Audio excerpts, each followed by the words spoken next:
Dave Portnoy. Okay, fuck out of here.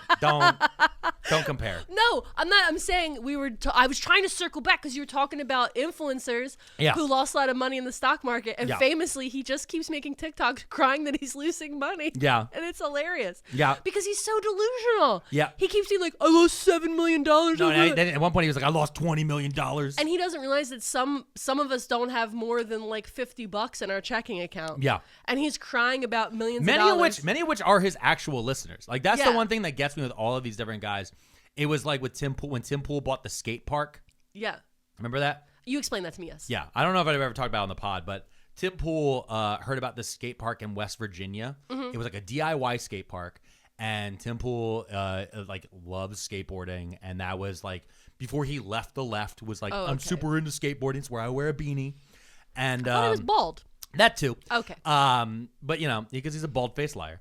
But he bought the land that this DIY skate park was on, because it was kind of like that dog park we used to go to when we were in Philly, where it was like somebody just was like, nobody's using this land, somebody owns it, but nobody's monitoring it. Oh yeah. Hey, we can just kind of put a thing together. So Tim Pool, at first, I think he tried to like give a prize, like he was like, hey, and because this town is like something he's starting to invest in.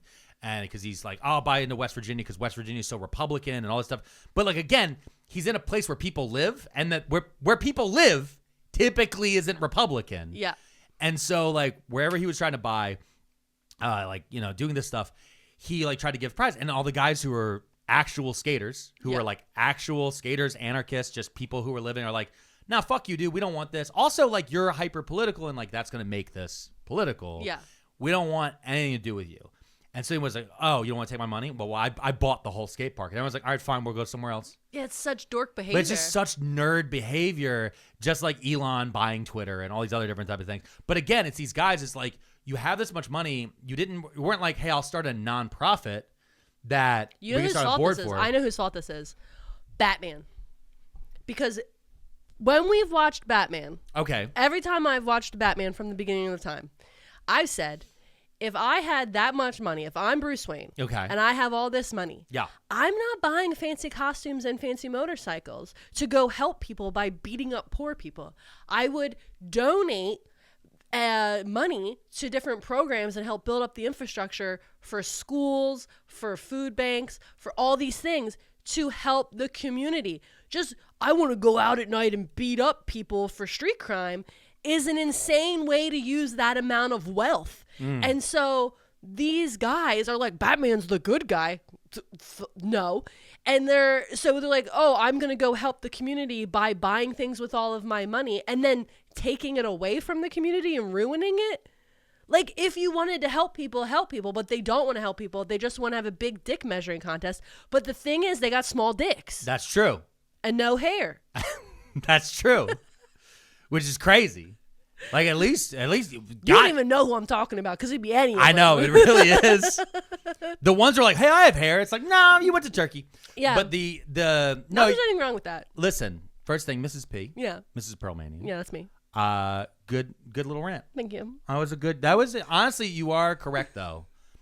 Because we've been talking a bunch. It's been a running theme the last year or so about how, even my mom brought it up the other day. And by the other day, I mean this morning. She was just screaming at me on the phone. And she was like, rich people used to build shit. Yes. I know. Libraries and fucking, you know, just places, universities, things, hospitals. Beautiful architecture. And now all they do is fucking complain they don't have enough. And I was like, okay. I gotta go. And that's when you drank the Red Bull, I assume. It is. Because I was like, do I really sound like that? Yes. It was like having your own reflection yell back at you. You know what I mean? Just 70 years old and mad. No, it's just been very funny. It's been very funny to me watching these guys, because in general, the same thing happened with Fox during Trump won, and during all these different things. All these guys who literally got out there and they shook their ass to get him elected.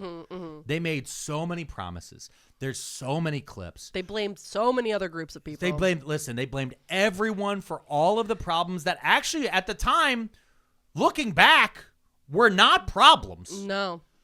They did so many things on this that now that this psychopath, that this dementia-riddled dictator is out here just flipping switches and just tweeting whatever the fuck, and it's crashing markets and causing chaos and reassessing like international treaties that have been in place for 70 years, just like on a whim. Yeah. Just like walking in and be like, huh, what's this do? Just unplug that. He's a toddler. Yeah. It's like, don't stick your finger in the outlet. We have to buy outlet covers for his presidency. No. You're just trying to stop me because inside the outlet is where all the delicious jobs are. The great jobs are going to be there, like making socks and iPhones. Americans want to make socks and iPhones. Oh my That's God. what they want to do. I just thought of something else. Yes. Okay. So remember how earlier I was saying that like Trump's tariff stuff feels like somebody getting ready to go to the gym and then they are like, oh, I'll go on Monday. I'll start on Monday.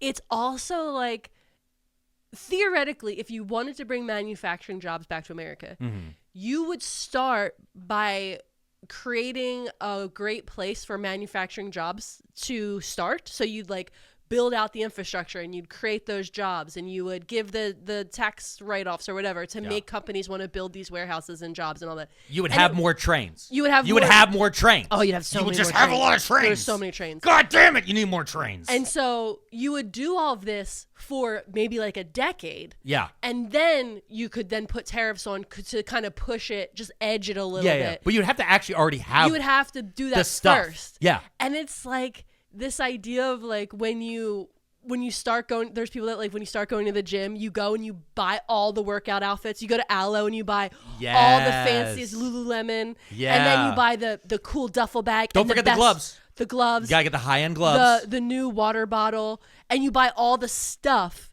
but then you never go to the gym. You know what? Keep listing stuff. I'm going to start making a Shopify account, and I'm going to link it all in the description. What do we need here? So first thing, you need yoga pants. Yeah. Listen, y'all, tariffs are coming. Get it 5% off. No, Hey, you made it to the end of this clip from one of our full episodes. Do you want to see the whole episode? Go down to the show notes right here and go click on the link, and you can watch the whole thing. Or are you looking for more Too Many Tabs content? If you haven't already liked and subscribed, check out this playlist right here. It has all of our episodes that we've uploaded to YouTube. Pearl Mania.